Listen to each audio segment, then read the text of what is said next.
Good evening and welcome to another edition of Angles and Attitudes. This evening, we are honored to have, in my eyes, and in a lot of people's eyes, probably one of the best investigative reporters the city has ever had, and maybe, bar none, probably just one of the best. Tonight, we welcome Paul Meincke, formerly of ABC Chicago. Paul, truly appreciate you coming on here tonight on Angles and Attitudes. John, my pleasure. My pleasure. Thank you so much. You flatter me too much. No. I have to ask you, were you born and raised in Rock Island, or are you born and raised in Peoria? Rock Island. That's my hometown. So you're basically the native of Rock Island there, yes? Yes. Yep. Rock Island rock. Rock Island rock, right. I saw that and I says, wow, that is so cool. They work for all the sports teams except the swimming team. They had Rock doesn't work very well in the pool, so they switched their nickname to Dolphins. Okay, which makes sense. Yeah. I want to ask you, how does it the love and the passion? Because I've worked for my family my whole life in this travel business, but the love and the passion that I've always had was to always get behind the mic, interview. I went to Loyola for broadcast journalism. How does it start for you in the sense of, how did you know, okay, I want to take this step? Did you know at an early age or no? Well, I was talking to my fist as a sports broadcaster. I would drive along in the car and pretend like I'm a play-by-play guy. Vin Scully, the recently deceased Vin Scully, was one of the best. I listened to him occasionally, and of course Harry Carey and Bob Nelson was doing play-by-play with the Sox long ago. Sure. I was real fortunate in that I went to Augustana College in Rock Island, and when I got there, we had some really good sports teams. Kenny Anderson was our football quarterback, and he went on to lead the Bengals when they lost to the 49ers in the Super Bowl. And we also had really good basketball teams. We got into the NAIA and NCAA Division III playoffs, and I had helped a sportscaster when I was at Rock Island. He was my mentor. I kept stats for him, and he was kind of my inspiration to want to do play-by-play. He was really good, and I'm convinced he could have gone anywhere if he'd wanted to, but he loved staying in Rock Island, and that's where his career was spent. And when I got to Augie, I got to do basketball games play-by-play, and we just had, John, it's very much so, I think, like a lot of people who get into broadcasting, you got to have some skills, you got to have dedication, devotion, and passion, as you mentioned, but it's kind of being in the right place, right time, catching a break, maybe knowing somebody who can help shepherd you along. And that's how it works. And I had all those good fortunes, a good team. I had some good support at the radio station, and it was a blast. It was just so much fun.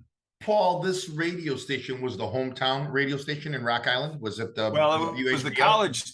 It was the college station, WVIK. That was, one of the old 10-watt college radio stations, FM. After I graduated, the local folks at WHBF liked what I did, and then I got hired to do news and sports. You opened it up even before we went on just those 2 minutes, and we were talking about a Chicago sport team today. Sports was something that you maybe wanted to do, and then of course it took you to this other thing that when we saw you. Yeah, I did sports. I did early morning radio news, and I did some TV at the beginning at my station in Rock Island. And I loved doing play-by-play. It was a lot of fun. I did get to a point where I wanted to broaden it a bit. I wanted to get into other things, and news, of course, was one. And I had a lot to learn, I'll tell you. When I started in radio news, it was like, what am I doing? I remember covering a county board meeting, and I had no idea what had happened. And I came back and confessed to the news director, boss, I'm sorry, I got lost. I'm not sure what happened. And he made some calls, and he found out that it was a really dullard day, so I didn't miss much. So when you say you got lost, I mean, just like in anything else that we all do, was it like the content that almost, you could say, put you to sleep? Yeah, it was boring. It was really boring. And, back then, a lot of local stations, when they would cover a story, they would cover a meeting and they would just shoot pictures. We used to have the handheld cameras, silent film, and we would shoot the meeting, and it was typical that you just did your voiceover with meeting film. So you see a bunch of heads talking and you don't really hear them because they're not, it's just narration. And you really didn't get to the nugget. You didn't report on what the story actually was. Why are they meeting? What are they deciding? What consequences are there? And it was the lazy man's way of reporting. But again, and I didn't even know something like that, because here you got this camera, and then you got to probably be even writing notes to say, okay, I remember so and so said this in the meeting, and so and so. So really, now we have these iPhones that we can just record, boom, you're out, and you listen to it the next day, and you have this article. But it had to Yeah. have been. I mean, you talk about you had to really have the content of the day. That was something that I never knew that was. I mean, had to be. Would you consider that stressful then? Well, when you don't know what you're covering and you don't understand it, it's very stressful. I remember that day. I was really embarrassed because you want to do well. You're starting out. You don't Sure. want to make mistakes. I didn't understand the politics of that particular city council or county board, and you got to be able to do your homework. And I had just started, so that's my excuse. I was a rookie, Right. but rookies got to do their homework too. And today, John, when I started LS Channel 7 in '85, I'd be sent out on a story in the afternoon. I worked the night shift. I'd have a little piece of wire copy with just a couple of lines on it. That's all the information I had going to a story. I had nothing else. We had those, brick phones that you could maybe call back to the newsroom, and you had a radio in the truck. Now it is so different. Any reporter who arrives on the scene has no excuse for not knowing something about what he or she is going to report on, because you've got a wealth of information. Google it. Look, you don't necessarily trust everything you're reading, but you at least begin with a lot of information that should make you intelligently ask questions. So going into this is like something that's going on like saying here in our city, you pretty much have to know something about it before you even got there, correct? I mean, Yeah. you really had to know. Well, in the earlier days, we had a thing at work called Nexus Lexus, and I know a lot of the legal services have that. You can come up with you go to newspapers. It's a catalog. It's a library of newspapers that will give you information, but only a couple people in the newsroom had access to that. So if you're running and gunning and you've got to get to a story and you don't have much information, all you've got is a little piece of wire copy. You don't know much when you get there. Right. So you start from scratch. So today's reporters have that advantage, or they should take advantage of it, to have a wealth of information that gives them background on the players, the issues, and the decisions about to be made. Wow. I have to ask you, before we get to 1985, when you came to Chicago, is Cleveland your big break in '81 at the news station in Cleveland? Yeah. I mean, and Yeah, of course, I want to ask you something about it. How does Paul Meincke get to Cleveland? Well, I applied for a job. I put my feelers out there, and I applied for a job in Milwaukee. I got turned down, and Cleveland called and said, we'd like to talk to you. And I thought, well, that's pretty cool. So Cleveland then, it's declined a bit now, but it was a number 10 market. Oh, wow. And so that was a good step. And Cleveland is very much like Chicago. There is, a wealth of, it's got a huge ethnic base, and it's got racial polarization and segregation. In Cleveland, it's west and east. In Chicago, it's north and south. But I learned a lot about politics there and a lot about breaking news. And we had a good operation and good people. They helped each other out. We had wonderful. I've had a benefit of being every newsroom I've been in. The people all get along. That's been a tremendous benefit. And of course, that makes for an easy life when everybody's getting along and not this, like, say, animosity. I'll use that word going on in the newsroom. I had interviewed Wayne Larrabee a few months ago, the old voice of the Chicago Bears. I'm a little upset with Wayne because now he's doing Packer games. But I asked him, he's, and I didn't know this about it, Paul. He says, I came from the Kansas City market. So he goes, I was doing the Kansas City Chiefs games, but he goes, it was just a totally different animal when I got to Chicago in '84. He goes, I really felt like, wow, this is the Mecca, this is the sport town. So leaving Cleveland. Now, let me just take it to that next step. How does Chicago become now this place for Paul Meincke? Well, I was scared to death. And I remember driving into Chicago. We lived we had one son, and our second one had just been born. He was 3 weeks old, and I had the job here. So I came out, and my wonderful wife stayed back in Cleveland at least for a couple of weeks, so we could sell the house, and then I went back to get him, and we had a Ford Escort. We had some of our belongings, a lot of it was moved, but we had this tiny little Escort with 4 on the floor, and we had two kids in the back with their baby. What do you call those things? Anyway, they were packed in the back, and pen things. Yeah. Yeah, we're zipping into Chicago, and I'm looking at the skyline, and I'm thinking, "Oh my God, what am I getting into here? I got to understand this." Yeah. And I got some really good advice from people who have been working at Channel 7 for some time. And there was an incredible stable of talent there, just a fabulous group of people. And the advice I got was read as much as you can about Chicago, read politics, read sports, do your homework, and learn as much as you can about those players. And I learned pretty quickly that, that was back when council wars were underway. Oh, with Verdoliak and Mr. I forget the gentleman now that's in trouble. Eddie Burke. Politically, yes. Eddie Burke. Eddie Burke. Yeah, the Eddies. And the Eddies. Yeah. So it was a crash course. And I found myself reading a lot about racial polarization, the Black migration north, to kind of get an understanding of why there's this incredible racial divide in Chicago, which is the seed of a lot of the issues that we face today. Very much so. Yeah, for sure. Paul, I don't know, you cut out here maybe for a minute. Are you still there? I'm still. No, yeah. Oh, I'm sorry. Yeah, Paul, that was the era of Mr. Harold Washington, of course, we're talking about.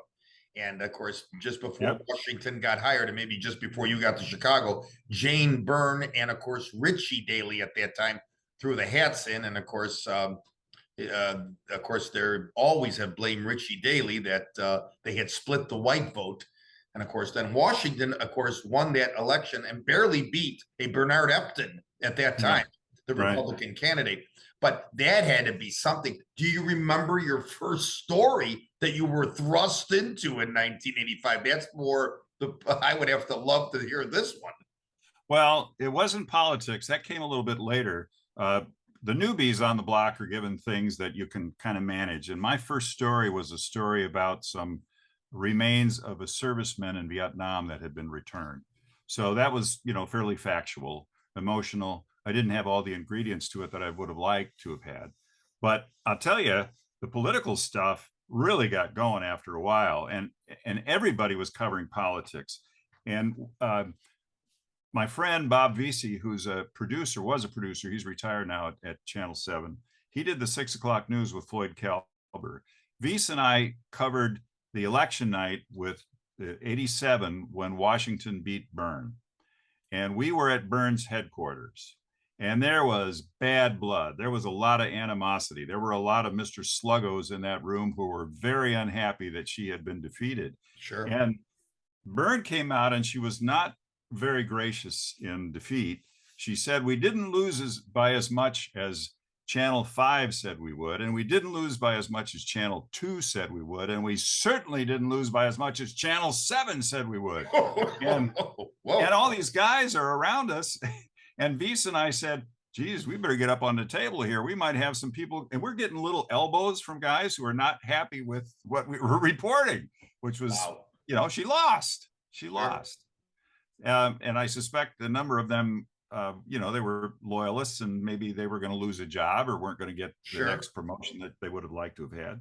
So anyway, and and the whole racial aspect of that race, and you remember Epton. I was not here then. I watched that from afar. Yes. That and they formed. You remember this thing they started called Conduct? It was an operation that was meant to kind of censure the candidates, keep them in line, and Yes. discourage them from using inflammatory rhetoric that's race based. And I remember one night it was a Saturday night show. I worked Saturdays and I had a 5 o'clock story, and my lead was about Jane Byrne. And I said, this has not been the best of weeks for Jane Byrne. She's not polled well. She's just been censured by Conduct and so on and so forth. It wasn't an attack piece. It was just kind of statement of fact. That night, I went to cover a Jane Byrne rally on the Northwest Side, and I walked in, and she started her speech, and she said, a reporter tonight said it hasn't been a good week for Jane Byrne. She's down in the polls, and there he is. I went, oh my God, I got to run for my life. Yeah, right. Oh my God, the Democratic machine will be out there. No, but I was going to ask you. That leads me to my next question. Did you ever have a chance to interview her one-on-one after that? I mean, yeah. And her Yeah. how was her demeanor with you? Well, she was not happy. I mean, but that she had a kind of a caustic attitude a lot of the time. I kind of liked her. I thought she made sense a lot of times. I don't know how history regards her. I think history kind of snubbed her for a long period of time. Yes. She was a trailblazer, first female mayor. I mean, it's a statement of fact. But in those one-on-ones, you don't often find too many revelations. It's talking points. They say what they want you to carry on, and they don't want to run the risk of making any mistake of speaking out of turn. From the early years at 7 to when did you feel now here, you leave Cleveland, you come to Chicago, you've told me some of the things about the politics, and we'll get into some of the stories, of course. But when does a Paul Meincke say to himself, man, I've arrived. I've got this. Was it one story that might have triggered you, like the baseball player that has the 40 home run season or the hockey player that scores 50 goals? When did Paul Meincke decide, okay, you know what? I'm on the right path now. I can do this. I don't know that I ever got to that point. Mm-hmm. I think you're always testing yourself. Every time you go out on a story, there's a certain amount of nervousness because Chicago is an incredibly competitive market. Sure. And you don't want to make a mistake. I guess over a period of time, I began to build some confidence. And early on, I was sent to, I did a series of stories when the Illinois National Guard was training in Honduras after the Guatemalan or the stuff in Nicaragua. When there were, it was a bit of a flame up there. We covered that, and I guess maybe it's 1991, the first Gulf War. I got sent over to Saudi Arabia, and I was there for 5 weeks. That was an exercise, John, in sleep deprivation. Wow. And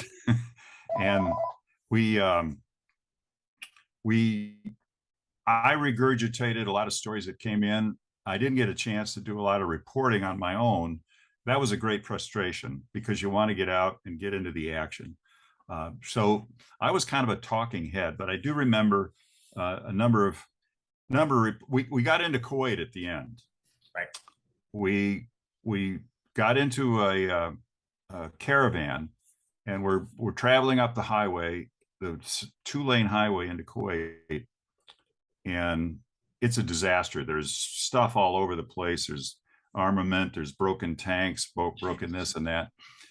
And we're driving along, and there was a fella from the hotel, and he had 4 flat tires, and we stopped briefly to see if he was all right. There's nothing we could do for him. We drove a little further. We got into the outskirts of Kuwait City, and all of a sudden, these guys with AKs come out of the darkness, and they're wearing their headdresses and everything, and we're thinking, oh man, this may be the moment. Right. And they see our press passes, and they have it's ABC News, and they say, Mr. Bush, we love Mr. Bush. Wow. And they said that. So we figured the threat level had been lessened a bit at that point. They said, we just want some petrol. Can you give us some gasoline? And we had a rolling bomb, basically. We had a trailer with all this gasoline on it to power the satellite dishes. And we said, sure, you can have some. Everything would be cool. And they gave us some, and we got into Kuwait City. And anyway, this is a long roundabout way of answering your question. I think after I covered that and a couple of other things that involved going overseas and meeting deadlines, I kind of felt pretty confident. And I had some compliments from peers who said you did a nice job. But I don't know, John, that you ever get to a point where you're fully comfortable, because there's always that chance that, and it's happened to me many times, where another reporter is going to dig up a nugget that's really good for the story and you don't have it. And then you go, oh. Well, I love your answer, how you answered that when I had said, hey, because I remember I was a coach here as an amateur hockey coach here, and I would always tell my players before the game, are you nervous? And they would turn to me and say, yes, we are, Coach Conenna. I go, well, then that's good. That means you care. That means you want this. And I loved your answer. Yes. I could already tell in your demeanor, like, hey, every story meant something. You covered so many things besides that, Gulf War. You had that arrest of the Unabomber. I remember that. The death penalty debate in Illinois. And I think the other one, you had the branch of, let's see here. We're losing Paul here for a sec, maybe. Here you go. We lost me for a sec. Yeah. And I was saying, you had the arrest of the Unabomber. You did the story on the death penalty debate in Illinois, the branch in Texas, and also some Branch Davidians. Yeah. I mean, those were some great stories. But Paul, there was one story I will never forget. It was over a police officer, and I think you were in the middle of a hostage situation, and they even show you going into a building by yourself. And I remember turning to my wife and saying, I wonder if he's coming out of that building. Do you remember that? That was Joe. Oh, yeah. That was August of 2001. Yes. And Daniel Sally was a bank robber, and the FBI had a task force. And Joe Earhart was a Chicago cop, very highly regarded, much beloved detective who was assigned to this task force. And they went to arrest Sally in this building on the near south side. They went in, and they knew Sally had a couple of young girls, his daughters. I'm not sure if they were her daughters or a girlfriend's daughters. Anyway, there were children in there. So they had a line on where he was, and they could have taken him out, but they were fearful that they would shoot through the walls, and the walls were like paper thin. They didn't want to risk things. So they walked, Earhart was disguised as a postman. And when he opened the door, Sally knew right away that he was not a postman, and he opened fire on him and shot Joe, and Joe dropped, and he had a head wound and a couple of other upper body wounds. He was doing a lot of bleeding. And Sally said, I want to talk to a reporter. And I was in the line of reporters outside. Pat Camden, who was the public information officer for the Chicago Police Department back then, walked over to me and he said, we got a situation. And this guy wants to have a reporter. He wants to talk to a reporter. You got to come into the building. We'll put you in a vest, and we'll make sure you're safe. But we don't want any grandstanding. And he says, and that's why we're asking you to do it, because you don't grandstand. And I said, well, absolutely not. We got to get this guy out of there. So I went into the building, kind of unsure of what in the world was happening. I walked up to the floor. I walked into a room that had been kind of the command center. And they said, we got him on the phone. So they had me go into the bathroom. Oh, Jesus. This is pretty bizarre. So he's down the hall. I never saw him, but I'm sitting on the toilet. The seat is down. And I'm trying to write notes, and I'm holding the phone like this, and I got really lousy reception because it's breaking up. There's metal in the building, and he's every other word is breaking up. So I said, hold on a minute. Let's make sure we establish communication. Okay. So I'm balancing my notebook on my knee and I'm writing, and two of the FBI agents walk in and they're listening. And I kind of read back to Sally what he wanted to hear. He had some beefs about the IRS going after his savings, and it was kind of wacky stuff. I'm not sure exactly what he was saying, but he got his message out, and I said, I'll handle this, and I'll make sure that people know what you said. And so right after that, he gives up, and they go in and get Earhart and take him to the hospital, and he made an incredible recovery, but it was short-lived. Everyone was amazed after having lost so much blood that he would be able to talk. He communicated with his family. Exactly. But then a period of time goes by and he did a turn for the worse, and he eventually passed away, which was very sad. He was, like I said, he was a much beloved police officer. Sure. But I went outside, John, and they said, you got to talk to the media.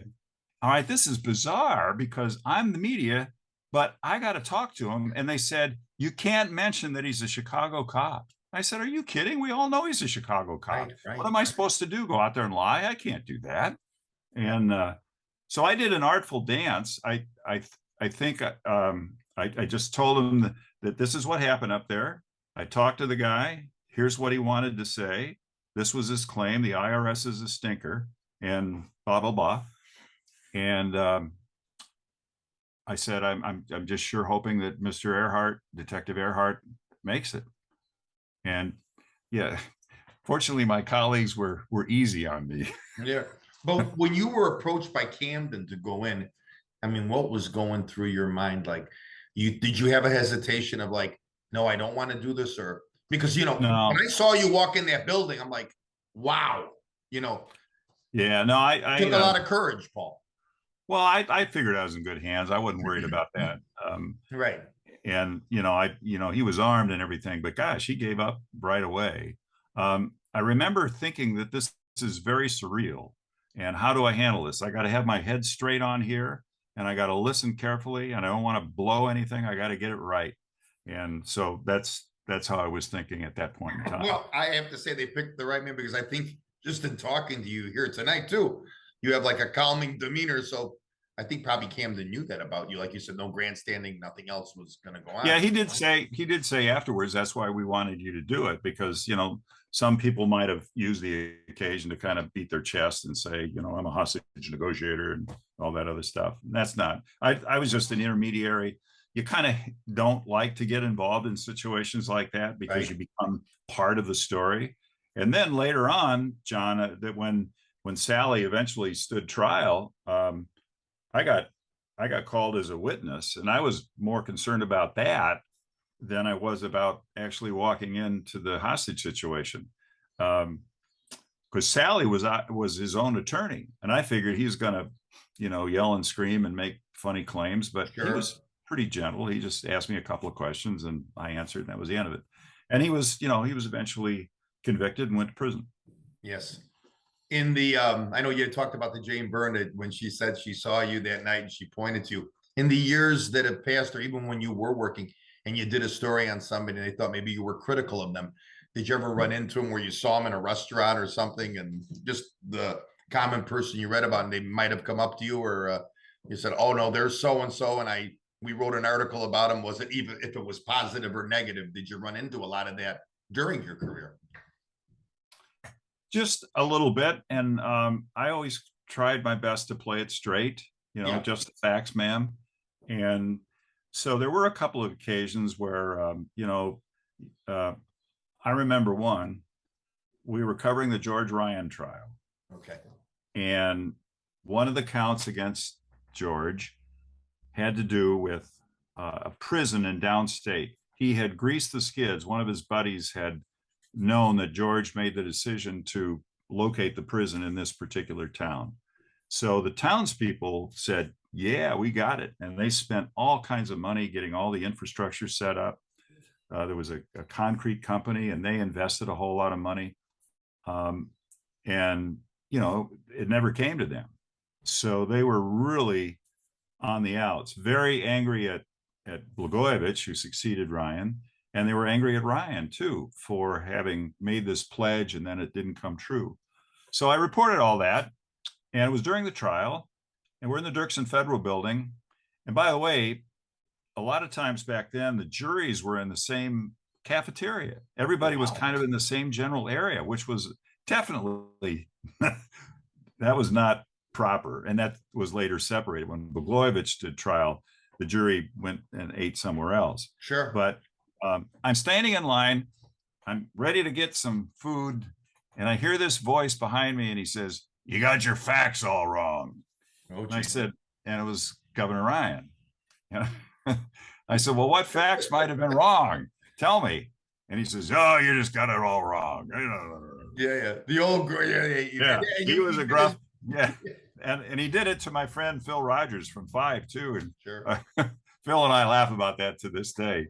When George came home after he had served his time and he was on house release, we all go to his house, Kankakee. All the trucks are outside, and George drives up with his son Homer. George gets out of the car. We go, "George," and we go, Governor. Well, can we get a word with you?" And so Homer, his son, goes, "Get out of here. I don't want anything. You get out of here. Beat it." And we said, "No, we're not. Come on, Homer. We just want to talk to your dad if he's willing to talk." So he was willing to talk. So he comes over and he says, and Phil Rogers is standing next to me, and Phil has lost a lot of weight. He's very thin at that point. And we're asking Ryan questions, and Ryan stops and he says, "Gee, what happened to you? You lost a lot of weight. Where you been? Prison? Eating prison food?" I lost it completely. Yeah. I thought, I shouldn't be laughing, but it was really funny. Oh yeah, what a comment to say. Oh my God, I can imagine. And Phil started laughing his head off. And, George had a lot of aspects about it. He was really likable. And he made some bad decisions. Yes. But he was a kind of a likable guy. And so at that moment, while we were covering him as a felon who was just out of prison, the former governor, we still kind of latched on to that little bit of humor. And it was kind of a nice release. Sure. And he said, "Get out of here. My neighbors don't want you here. They're sick of you. So please leave me alone." So, but I got to tell you, you're right. He had that father figure, like you just wanted to hug him like he was your grandpa, George Ryan. Yeah. Yeah. I wanted to ask you something. I read something about you where you say that some of your favorite stories were the ones that touched lives. Is there one that kind of stands out with you? The one that, that life story that you think about from time to time that you reported in your career? Yeah, I think one of them that I remember, because I kept doing follow-up stories on it. This was a story about a young man named Andali Petit. And he was a victim of gun violence. There was a party at his house. His sister had thrown the party. There were some undesirables who came over. And Andali said, "You guys," and Andali was a junior or a sophomore in high school, "You guys got to go." So they went, and then they came back with a gun, and they shot Andali, and they hit him in the spinal cord, rendering him a paraplegic. He was on the swim team at Orr High School. And, we did and do so many crimes, so many murder stories. Sure. And it gets to be mind numbing after a while. You begin to think, can I still get in touch with my senses, my feelings, and do justice by this story? So I was working that night, and I went over because his mom, Katrina, had called the newsroom, and she had a picture of her son. She wanted to talk about him. So I went over and I interviewed her, and I did the story. And here's a strapping, good-looking young kid who's now a victim of gun violence. He's never going to walk again. And it's just another tragedy. Several weeks later, I'm sitting at my desk. I was between stories, and I'm thinking, I wonder how Andali Petit's doing. I ought to follow up on that story. And just as I'm thinking this, the phone rang, and it's his mom. Wow. And she says, "Do you remember me?" And I said, "Of course I do. What's going on?" And she tells me, and they knew who the shooter was, but they couldn't, they didn't have the goods on him. The police couldn't make an arrest at that point in time because witnesses were kind of running into the scurrying away and they wouldn't Sure. own up to what they saw. Anyway, the point is, I did a lot of stories then on Andali. And we called the stories the determination of Andali because he was determined, even though everybody said you're never going to walk again, he was determined that they were going to be wrong. And so he eventually got to a point during this rehab that he went through over Mount Sinai. It was extremely painful for him. And to know that you got this athletic build and all of a sudden you can't even walk, you can't brush your teeth, you can't do anything anymore. So we spent a lot of time with Andali and his mom. We went to the school. I did half a dozen stories on him. And his progress was so amazing. He wound up he was a member at St. Sabina, and he walked down the aisle under his own power Wow. with some difficulty at one point in time. He's now a father. We did a story on baby Andali, his son. But the point in doing that story was, we talk about gun violence every night ad nauseum. It has a cost. It has a financial cost. It has a social cost. It's just extraordinary.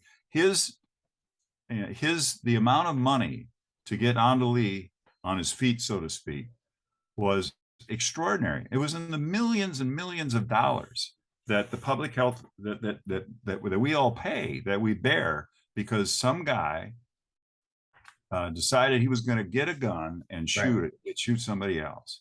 So there are multiple victims. So anyway, that's one I remember, and I think there's a lot of other ones too, but that's one that stands out. I'll tell you, that was something when I read that, that you were enthralled by those stories. I know you decided to hang it up in September of 2015. It seems like 2015 was 2 days ago, because in my mind, when you're watching this television and you're watching Channel 7 or you're watching one of the networks, I always feel like you're going to come on. So for me, it seems like yesterday. I can't believe already it's been 7 years that you're not behind there. But like I said, when I was really thrilled that you wanted to come on this time, because I could talk to you for another hour here. I appreciate the time you took tonight, and hopefully we can do another one. But I have to tell you something. Normally I always close it off with, something about it. And I have to tell you, your journalistic awards and excellence and everything you've done, it shows here just in this 35, 40 minutes that you and me have been on. But one gentleman really made a comment about you, and you know who he is. It's Ron Majors. And it really stood out in my mind what the great Ron Majors said. I know you worked with him. I think it's the ultimate compliment. He said that Paul Meincke is the kind of reporter the rest of us only hope to be. He's the gold standard. And I got to tell you, Paul, tonight I found out that you are the gold standard. And I thank you for coming. Oh, you're very kind. You're very kind to say that. I don't know if I've ever been comfortable. There's always something more you can do. You're always pushing yourself, but maybe that's what we all need as reporters, to kind of, don't let it go to your head. You're just get out there and do your homework, get it done, and be fair. Everybody is not entirely objective, because you have your own built-in biases, but you can make every effort to be fair. And I fear sometimes that we've lost that ingredient now in our polarized society. Right, especially the times. I don't know what COVID did to our world, but it's if somebody asked me one day, what do you wish for? And I said, I wish for 2019, because it just was a different world in 2019. Yeah, really. Paul, really, I totally thank you for tonight. This was something that I was looking forward to. I want to thank the Brunetti family, Joanne, Yay! Jerry, and Vito from Giuseppe's La Cantina there in this place. Yeah. give them a plug. Great pizza there, and I know you know their food. But if it wasn't for them, I wouldn't have been able to reach out to you. So I truly thank you for coming on here tonight. Well, thanks, John. My pleasure. My pleasure. And I hope somewhere down the road we could do this again. Yeah, I'm for it. You got it. Great. All right. Great. Good night, Paul. Good night. Good night, John. Thanks.